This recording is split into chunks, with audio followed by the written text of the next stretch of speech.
Bonjour mes frères et sœurs. Vous voyez, je fais ça exprès, je parlais doucement et vous avez répondu doucement aussi. Bonjour mes frères et sœurs. Amen. Amen.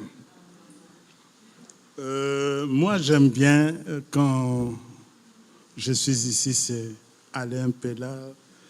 Aujourd'hui, Jérôme m'a oublié.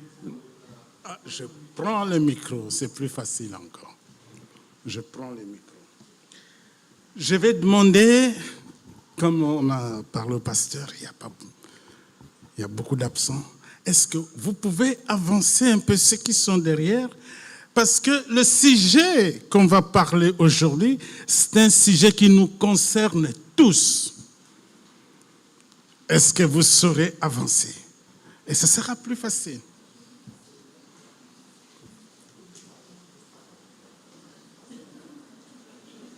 Désolé, hein?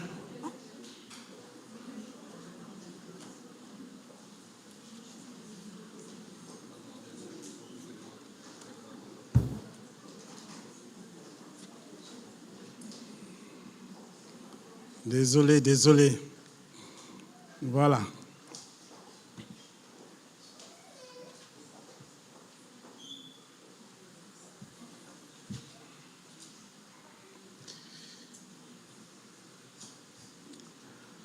Le sujet qu'on va partager ce matin, c'est dans Jacques.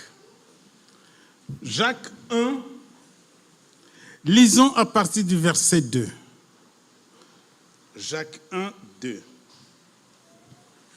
2. Nous allons lire jusqu'au verset 8. Alors, est-ce qu'il y a quelqu'un qui lit pour moi ou je lis moi-même? Mes frères, regardez comme un sujet de joie complète les diverses épreuves auxquelles vous pouvez être exposés, sachant que l'épreuve de votre foi produit la patience. Mais il faut que la patience accomplisse parfaitement son œuvre, afin que vous soyez parfaits et accomplis, sans faillir en rien. Si quelqu'un d'entre vous manque de sagesse, qu'il la demande à Dieu, qui donne à tous simplement et sans reproche, et elle lui sera donnée. Mais qu'il la demande avec foi sans douter, car celui qui doute est semblable au flot de la mer, agité par le vent et poussé de côté et d'autre. Qu'un tel homme ne s'imagine pas qu'il recevra quelque chose du Seigneur. Amen. Voilà. Jacques, ce n'est pas qu'il se moquait. Il s'adressait aux Juifs dispersés, persécutés à travers des nations païennes. Il leur disait ceci, et c'est vraiment l'intitulé même de ce message. Il disait « Regardez comme un sujet de joie complète les diverses épreuves auxquelles vous pouvez être exposés. »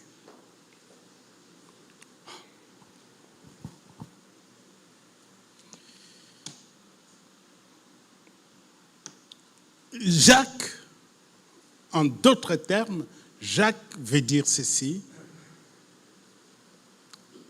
soyez dans la joie. Soyez dans la joie quand tu traverses des moments difficiles. Mais Jacques, comment tu peux dire ça? C'est parce que tu n'es pas à ma place. Quand on passe des moments difficiles, quand on passe des épreuves difficiles, comment tu peux dire que je peux considérer ça comme un sujet de joie? Ici, entre parenthèses, Jacques veut dire ceci: ton épreuve, des moments difficiles que tu traverses, ce n'est pas une punition de l'Éternel. Non. Ce n'est pas une malédiction. Ce n'est pas une calamité. Un grand malheur. Non. Mais c'est plutôt, l'épreuve, c'est plutôt quelque chose qui tombe en toi comme ça, qui vient. Oh. On est dans un couple, voilà, il y a un malheur, il y a quelque chose, une souffrance, où on ne s'attendait pas. Voilà, c'est une souffrance. Est-ce qu'il y a quelqu'un ici qui était ce mercredi à la prière?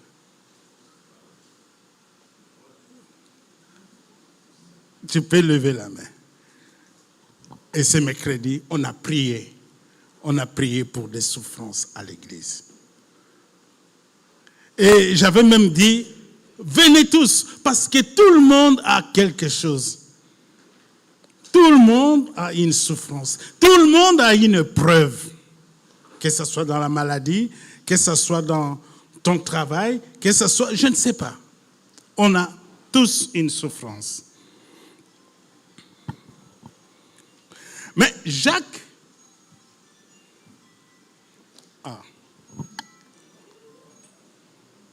juste éteindre, et c'est fini. Ok. Jacques ne dit pas que je veux vraiment être dans la souffrance, dans l'épreuve. Ouais, je suis dans l'épreuve. Non, ce n'est pas ça.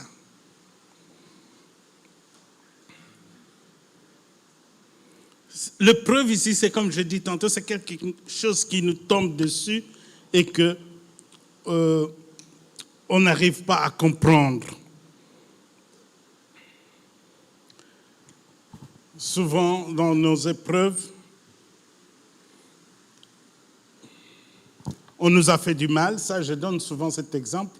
On nous a fait du mal et tellement cette souffrance est dure qu'on n'arrive pas à pardonner. À pardonner. On n'arrive pas. Et parfois, on parle comme les gens du monde. Parce qu'on n'arrive pas à pardonner. On dit, je te pardonne, oui. Mais c'est toujours dans mon cœur. C'est une souffrance qui est là dans mon cœur. Et ce matin, on va en parler. C'est une épreuve. Il faut que ça parte. Il faut que ça s'éloigne de ton corps. Il faut qu'il y ait quelque chose qui se confie dans l'Éternel. Et dont l'Éternel est l'espérance. Amen. Tu es dans la souffrance. Tu es dans des épreuves. Tu es dans des moments difficiles. Tu es l'homme tu dois te confier à l'Éternel. Tout en espérant, en se disant, il va faire. Et la suite, il y a quelqu'un qui peut lire, il est comme un arbre planté près des eaux et qui étend ses racines vers le courant. Il n'aperçoit point la chaleur quand elle vient et son feuillage reste vert. Dans l'année de la sécheresse, il n'a point de crainte, il ne cesse de porter du fruit. Dans l'année de sécheresse, dans le moment des épreuves, il n'a point de crainte. Il n'a point de crainte. Il ne cesse de porter du fruit. D'où la foi, ce que tu as, mon frère, ma soeur, d'extraordinaire, c'est la foi. Et la foi, quand tu passes des moments difficiles, la foi va te rassurer que Dieu est présent, que Dieu peut faire quelque chose pour toi. Et en ce moment-là, tu vas chercher la Bible, tu vas lire, tu vas participer aux réunions de prière, tu seras au culte, tu vas chercher la face de Dieu dans la prière. Moi, j'ai pris quelques versets en exemple, comme ça.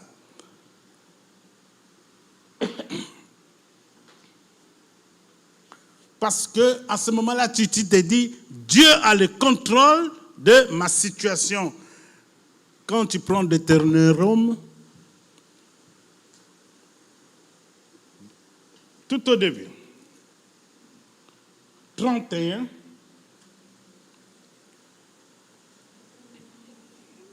Deutéronome.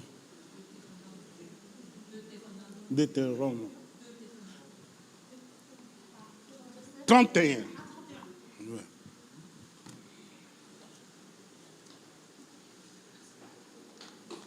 Et ici, c'est Moïse qui parle et qui rassure Josué. 8. 31, 8. Parce que l'épreuve, c'est comme un combat. L'épreuve, c'est comme quelque chose où tu te dis, aïe, aïe, aïe, comment je vais m'en sortir? Et voilà comment l'Éternel va te parler. L'Éternel te dira, l'Éternel marchera lui-même devant toi. Amen. Il sera lui-même avec toi. Il ne te délaissera point. Il ne t'abandonnera point. Ne crains point et ne t'effraie point. Voilà comment l'Éternel parle. Quand tu passes dans des épreuves. On prend un autre verset. C'est dans 2 Chroniques.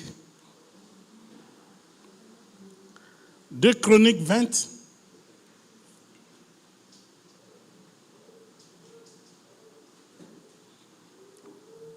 On lit le verset 17. 2 Chroniques 20, 17.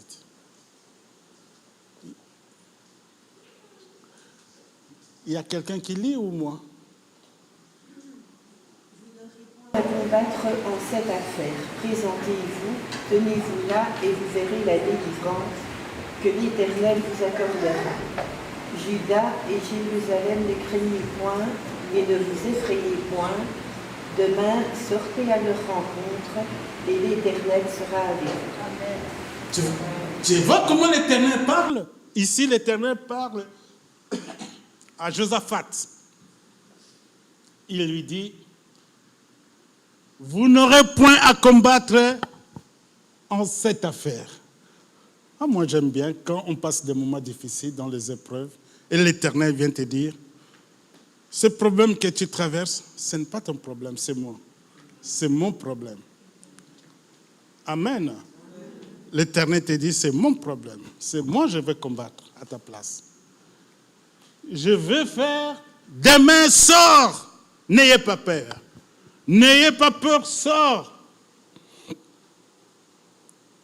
Donc, en ce moment-là, tellement que l'Éternel t'a parlé, et tu verras que, le chrétien, à ce moment-là, va accepter cette épreuve. Souvent, on n'accepte pas l'épreuve. On n'accepte pas. Et quand on n'accepte pas, on va chercher qui est l'auteur de cette souffrance. Parfois, malheureusement, on va chercher à Dieu. Dieu m'a abandonné. Dieu m'a puni. Si ça ne va pas dans mon couple, c'est parce que Dieu a fait ça. Dieu a fait ça. Non. Dieu est avec toi. Quand tu traverses des moments difficiles, il est derrière toi. Il t'abandonne, point. Il a dit, il ne t'abandonne pas. Mais quand tu arrives à comprendre, tu acceptes cette épreuve. C'est à ce moment-là où tu lui fais confiance. Tu fais confiance en l'Éternel, à Dieu. Et ce qui fait que tu confirmes, tu confirmes que Dieu a quelque chose à faire pour moi. Et là, il y a le fruit de l'esprit qui vient. Et ce fruit de l'esprit, c'est la patience. C'est la patience. J'ai la patience, c'est parce que je n'ai plus peur. Mon problème est entre les bonnes mains. Amen. Ma situation est entre les bonnes mains. C'est entre les mains de notre Seigneur. Le mercredi, on a eu, ça je peux le dire parce que, bon, j'ai regardé, elle n'est pas là. On a eu une sœur qui est venue avec une grande souffrance. Elle a présenté sa souffrance et tout le monde qui était là, tout le monde était ému. Tout le monde a voulu prier pour elle. Parce que la souffrance était énorme, énorme. Je ne vais pas expliquer, je ne vais pas aller dans les détails. Tout ce que je vais dire, c'est-à-dire que notre sœur n'était pas bien. Parce que la souffrance était là. Mais aujourd'hui,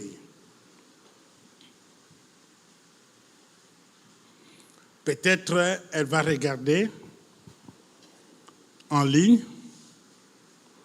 qu'elle se rende compte que fais confiance à l'Éternel. Si tu fais confiance à l'Éternel, l'Éternel va te parler. L'Éternel va te rassurer. Et en te rassurant, l'Éternel va mettre, il va faire sortir ces fruits de l'esprit qui est la patience. La patience où tu n'as plus peur. Mais le problème est toujours là. Mais je n'ai plus peur. Parce que je sais qu'il y a quelqu'un qui s'appelle la solution au problème. C'est Dieu. Amen. Je lui fais confiance. Et c'est lui la solution.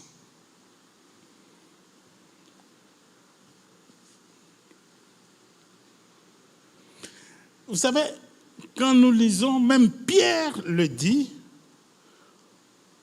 je ne sais pas si on aura le temps. Ah oui. Bah oui.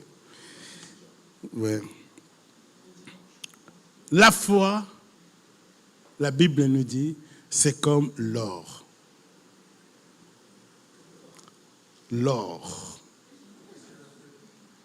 Oui.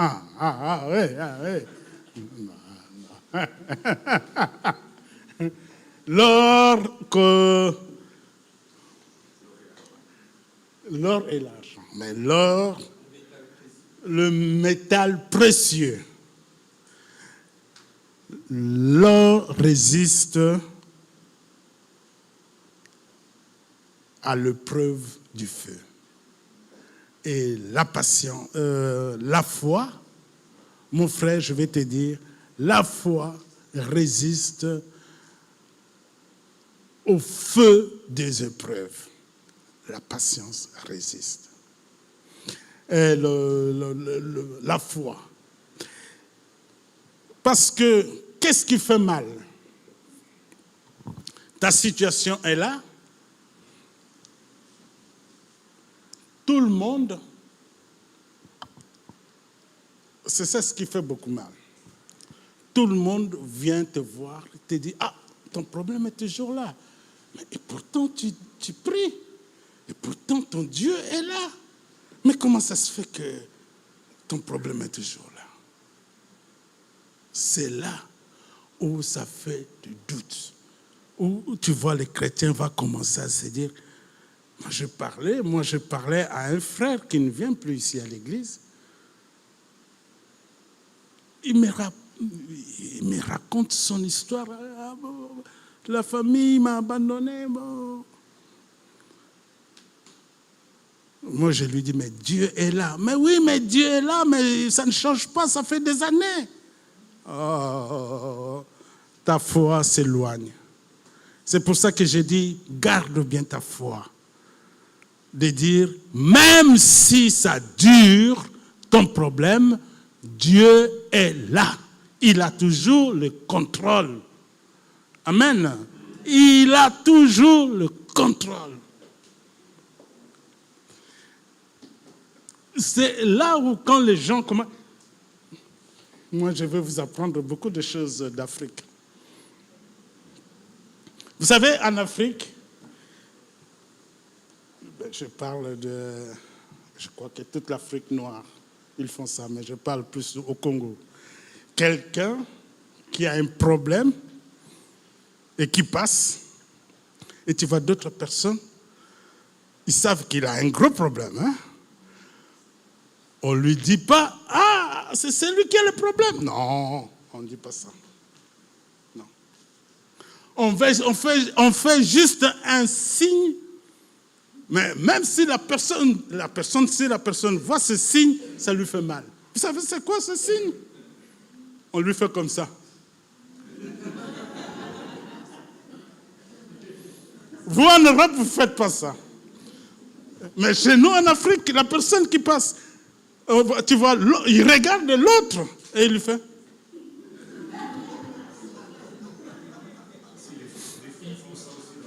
Ah non, pas ça.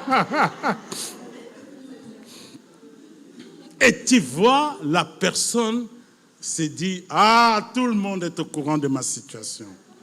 Ah, c'est ça ce qui fait mal. C'est ça qui permet même aux chrétiens de rentrer dans le doute. Ils commencent à se douter.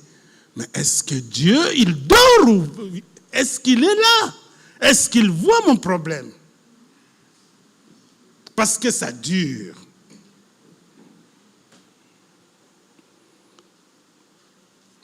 Mais ta foi doit résister, même devant des épreuves difficiles. Et il faut que cette patience produise quelque chose. Ça va produire un chrétien mûr, un chrétien qui est rempli d'épanouissement, un chrétien qui est sûr de lui. Un chrétien mûr, c'est un chrétien qui n'a plus peur. Non, il n'a plus peur. Devant sa situation, il marche la tête haute. Il est sûr de lui, parce qu'il sait que le Seigneur est à côté de lui. Le Seigneur avait dit à Josué, à travers la bouche de Moïse, le Seigneur lui-même sera devant toi. C'est en ce moment-là où ça te fait du bien. C'est en ce moment-là où tu peux te dire, mon épreuve, je suis même fier de passer des moments difficiles parce que ça me permet d'avoir une nouvelle relation avec l'Éternel. Amen. L'épreuve, le moment difficile que je traverse me permet d'avoir une autre relation avec l'Éternel. Ceux qui sont passés par des moments difficiles peuvent confirmer. Ah, mais avant, je ne priais pas comme ça. Avant, je ne lisais pas la Bible comme ça. Mais depuis que je traverse ces moments difficiles, depuis que je traverse ces moments difficiles, j'ai dévoré ma Bible. Je connais tous les versets. Parce que l'Éternel me parle. Il y a une nouvelle relation.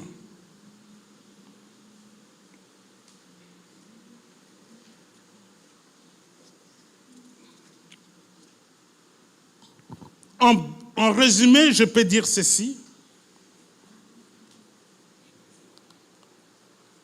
Je passe d'autres choses. on va aller vite. En résumé, je peux dire que on peut faire face aux épreuves avec joie parce que lorsque les épreuves rencontrent la foi, comme j'ai dit, c'est la patience qui résulte. Et cette patience se manifeste. Quand cette patience se manifeste pleinement, elle produit un chrétien mûr. Est-ce qu'aujourd'hui tu veux être ce chrétien mûr? Un chrétien épanoui? Un chrétien qui sera et qui fera tout ce que Dieu veut qu'il soit. Est-ce que vous avez compris? Que tu sois le chrétien, tu seras, à travers ton épreuve, tu seras le chrétien où tu feras tout ce que Dieu veut que tu sois, tout ce que Dieu veut que tu fasses. Donc, c'est-à-dire que tu rentres dans ce que la Bible nous dit, nous sommes les imitateurs de Christ.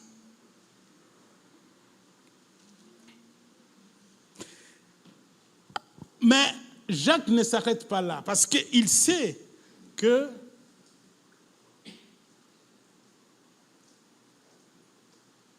même si tu deviens ce chrétien mûr,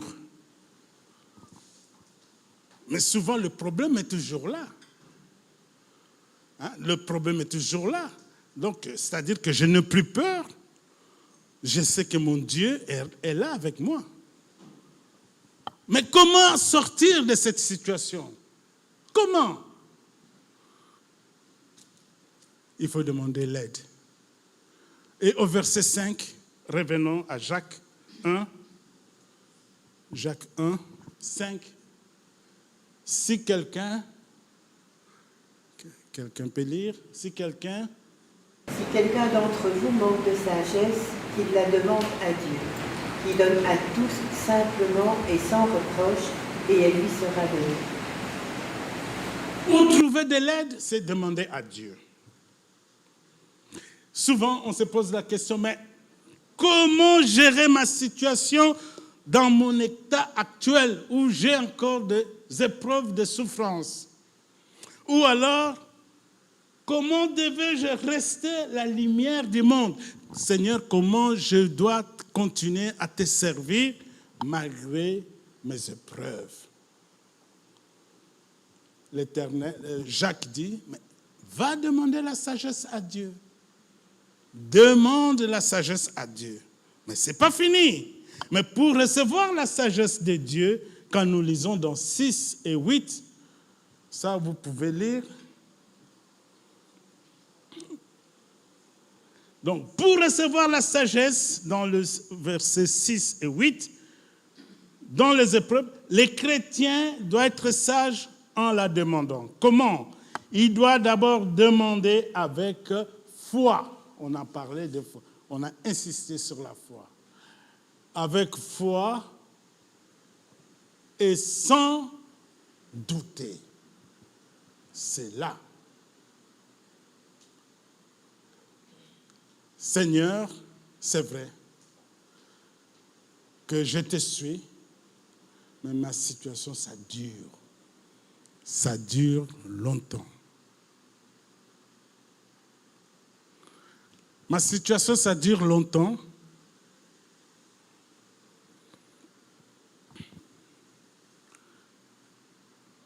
Comment, Seigneur, je peux continuer à te suivre ou à marcher ou à croire que tu vas répondre? Peut-être, Seigneur, je demande mal, mais le Seigneur te dira, demande ma sagesse, la sagesse de Dieu. Je vais te montrer comment tu peux marcher avec moi.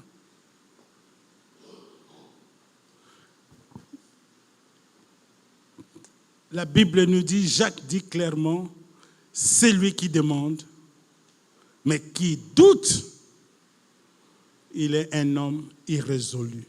Il est un homme inconstant.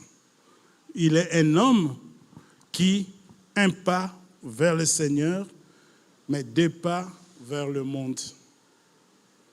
Donc, c'est-à-dire que le Seigneur a peut-être répondu partiellement à ma situation, mais tant que je ne vois pas ce que j'attends, et qu'est-ce que les gens du monde disent?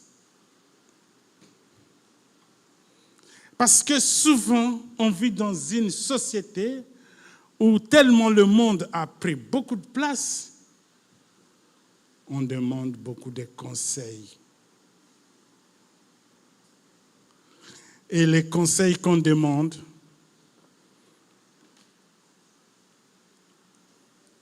ça j'ai remarqué dans même quelqu'un qui est malade. Et tu vas voir, nous avons un médecin ici, je crois qu'il ne va pas me contredire. Et tu vas voir quelqu'un qui est malade et il se présente devant un ami ou quelqu'un de la famille. Ah, je ne me sens pas bien, les symptômes, j'ai mal à la tête, je fais ça. Ah oui, mais moi je l'ai eu aussi. Hein. Et tu sais ce que je fais? J'ai pris tel médicament, et ça, voilà, je suis bien. Oh, chaque personne a son corps et ce n'est pas la même chose. Ce n'est pas la même chose. Ce n'est pas parce que lui, il a pris tel médicament. En d'autres termes, pourquoi j'ai dit ça? Parce qu'on va demander conseil aux gens. Le bon conseiller, je te dis, aujourd'hui, c'est la Bible. C'est la Bible. Amen. Ne suis pas souvent les conseils du monde. Ces conseils vont t'éloigner de Dieu. Ces conseils vont t'éloigner de Dieu.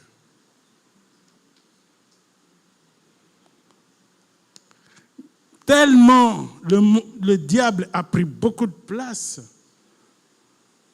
Quand quelqu'un vient chez toi et il te trouve en train de prier, ah, tu pries encore? On est dans quel siècle? Est-ce que vous n'avez jamais entendu ça? Mais ça, c'est du passé. Ça, c'est du passé. La Bible. La Bible. Il y a des choses qu'on n'ose plus parler, de peur, même en ligne. Ah, ça va créer des problèmes. Mais la Bible dit le contraire. Mais toi, en tant que chrétien, comment tu marches?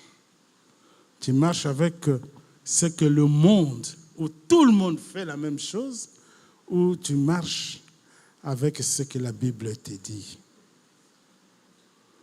Il y a un verset qui te dit, le chemin vers la perdition, là où tu vas te perdre, c'est un chemin tellement large, tellement tout le monde fait ça, tellement tout le monde fait ça. C'est un chemin qui te mène vers la perdition. Mais c'est le chemin qui te mène vers la vie éternelle. C'est un chemin que tu dois batailler. Tu dois chercher la face de Dieu. Tu dois lire ta Bible. Tu dois dire au Seigneur à tout moment, Seigneur, je suis prêt. Seigneur, je suis prêt. Peu importe.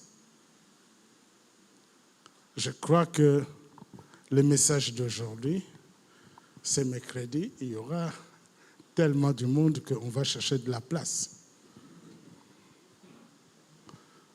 Parce que venez le mercredi, venez chercher la face de Dieu. Il va te parler. Il connaît ton problème. Il connaît ton épreuve, les moments difficiles que tu traverses. Lui, il connaît. Et il te dira, n'ayez pas peur. C'est comme ça qu'il dit dans la Bible.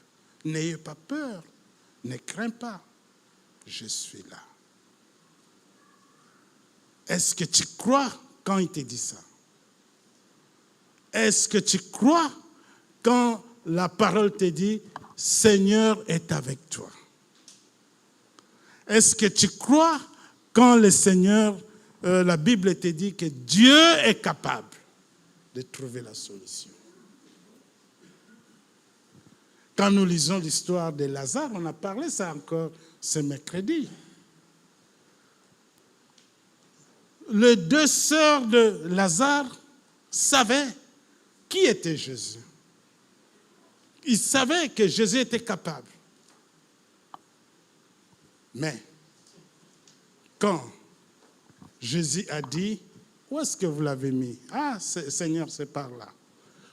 Enlevez cette pierre.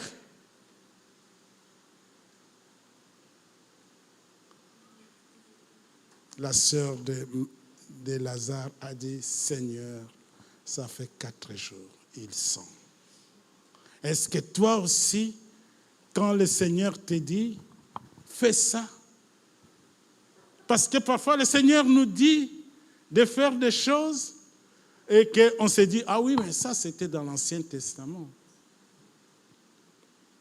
Parce qu'aller tourner, juste le mur de Jéricho, tourner, tu ne dis rien, tourne. Premier jour, et rentre à la maison. Après le 7e jour, criez seulement, criez. Ah! Et voilà, tout s'écroule. Et si le Seigneur te demandait maintenant de faire le tour de Jéricho, tu le feras? Ou l'intelligence humaine, le monde te dit, c'est impossible, tu passes ton temps. Ce matin, le Seigneur te dit, obéis, écoute-moi, mon fils. Dans tes épreuves, dans des moments difficiles que tu traverses, n'ayez pas peur. Prends ça comme un sujet de joie parce que je suis présent, parce que je suis capable. Je suis capable de faire tomber des murs de Jéricho dans ta maison, dans ton couple, dans des moments difficiles, à la recherche de ton travail. Je suis capable d'ouvrir les portes. Jésus te dit, est-ce que tu oublies que moi, j'avais juste menacé,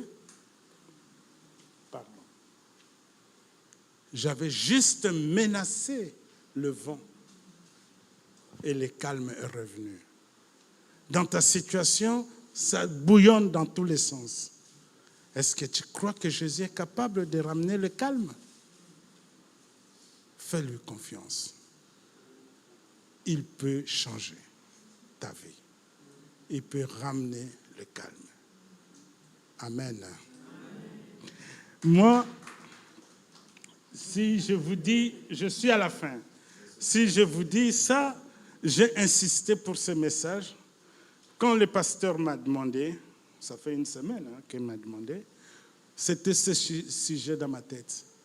Et le mercredi, quand notre sœur est venue, je dis, mon Dieu, mais c'est mon sujet de dimanche.